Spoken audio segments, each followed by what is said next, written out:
Hello और इस video में आपका स्वागत है कि सीमाएं कैसे निर्धारित करें और दोषी महसूस किए बिना ना कहें। इस वीडियो में आप सीखेंगे कि सीमाएं क्यों महत्वपूर्ण हैं, अपनी सीमाओं की पहचान कैसे करें और उन्हें प्रभावी ढंग से दूसरों तक कैसे पहुंचाएं। सीमाएं वे सीमाएं और नियम हैं जो हम अपने और दूसरों के लिए अपने व्यक्तिगत और व्यावसायिक संबंधों में निर्धारित करते हैं। वे हमारे शारीरिक, भावनात्मक, मानसिक और आध्यात्मिक कल्याण की रक्षा करने में हमारी मदद करते हैं, साथ ही दूसरों की भलाई का सम्मान करते हैं। अलग अलग लोगों के लिए उनके मूल्यों, विश्वासों, प्राथमिकताओं और जरूरतों के आधार पर सीमाएं अलग अलग हो सकती हैं। उदाहरण के लिए कुछ लोगों के पास यह सीमा हो सकती है कि वे दूसरों के साथ कितनी व्यक्तिगत जानकारी साझा करते हैं, जबकि अन्य लोगों के पास यह सीमा हो सकती है कि वे दूसरों के साथ कितना समय बिताते हैं। हालांकि सीमाएं निर्धारित करना कई लोगों के लिए चुनौतीपूर्ण हो सकता है, खासकर यदि वे कम आत्मसम्मान, अस्वीकृति के डर या लोगों को प्रसन्न करने वाली प्रवृत्तियों के साथ संघर्ष करते हैं। वे दूसरों के अनुरोधों या अपेक्षाओं को ना कहने के लिए दोषी या स्वार्थी महसूस कर सकते हैं या अपने रिश्तों को चोट पहुंचाने या खोने की चिंता कर सकते हैं। यदि आप इससे संबंधित हो सकते हैं तो आप अकेले नहीं हैं। बहुत से लोग स्वस्थ सीमाओं को स्थापित करने और दोषी महसूस किए बिना ना कहने में संघर्ष करते हैं।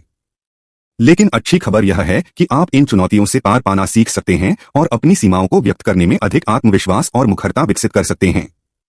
यहाँ कुछ कदम दिए गए हैं जो आपको ऐसा करने में मदद कर सकते हैं। 1. अपनी सीमाओं को पहचानें। पहला कदम यह स्पष्ट करना है कि आपकी सीमाएं क्या हैं और वे आपके लिए क्यों महत्वपूर्ण हैं। आप अपने जीवन के विभिन्न क्षेत्रों जैसे काम, परिवार, दोस्तों, शौक, स्वास्थ्य आदि में अपने मूल्यों, विश्वासों, प्राथमिकताओं और जरूरतों को प्रतिबिंबित करके ऐसा कर सकते हैं। आप यह भी सोच सकते हैं कि क्या आपको सहज या असहज महसूस कराता है।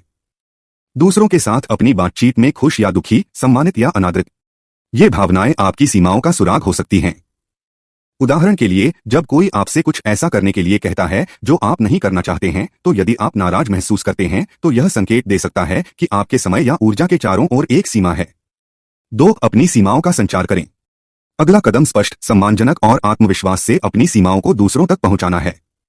आप मुखर संचार कौशल का उपयोग करके ऐसा कर सकते हैं, जैसे आय कथनों का उपयोग करना, विशिष्ट और प्रत्यक्ष होना, शांत और दृढ़ स्वर का उपयोग करना और आंखों के संपर्क और शरीर की भाषा को बनाए रखना जो आपके संदेश से मेल खाता हो।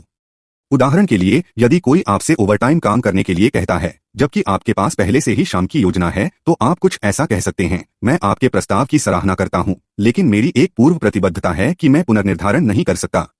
मुझे खेद है कि मैं इस बार आपकी मदद नहीं कर सकता। आपको अपनी सीमाओं के लिए न्यायोचित ठहराने या माफी मांगने की आवश्यकता नहीं है, वे वैध और उचित हैं। 3. दूसरे लोगों की सीमाओं का सम्मान करें। अंतिम चरण अन्य लोगों की सीमाओं के साथ साथ स्वयं का भी सम्मान करना है। इसका अर्थ है उनकी सीमाओं और नियमों को बदलने या उन्हें व्यक्तिगत रूप से लेने की कोशिश किए बिना स्वीकार करना और उनका सम्मान करना। इसका अर्थ यह भी है कि आपके कार्यों और शब्दों का उन पर क्या प्रभाव पड़ सकता है और उनकी सीमाओं को पार करने से पहले उनकी सहमति लेने के बारे में सावधान रहना। उदाहरण के लिए, यदि कोई आपसे कहता है कि उसे गले लगाना या शारीरिक संपर्क पसंद नहीं है, तो आप उसकी अनुमति के बिना उसे गले न लगाकर या उसे छूकर उसकी सीमा का सम्मान कर सकते हैं।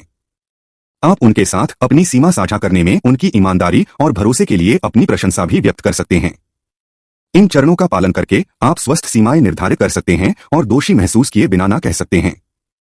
सीमाएं निर्धारित करना स्वार्थी या असभ्य नहीं है, यह आत्म देखभाल और अपने और दूसरों के लिए सम्मान का कार्य है। यह आपकी भलाई, रिश्तों और खुशी को बेहतर बनाने में आपकी मदद कर सकता है। इस वीडियो को देखने के लिए धन्यवाद। मुझे आशा है कि आपको यह मददगार और ज्ञानवर्धक लगा होगा। यदि आपने किया है तो कृपया इसे अंगूठा दें और इस तरह के और वीडियो के लिए हमारे चैनल को सब्सक्राइब करें और नीचे टिप्पणी अनुभाग में अपने विचार और प्रश्न साझा करना न भूलें। आपसे अगली बार मिलेंगे।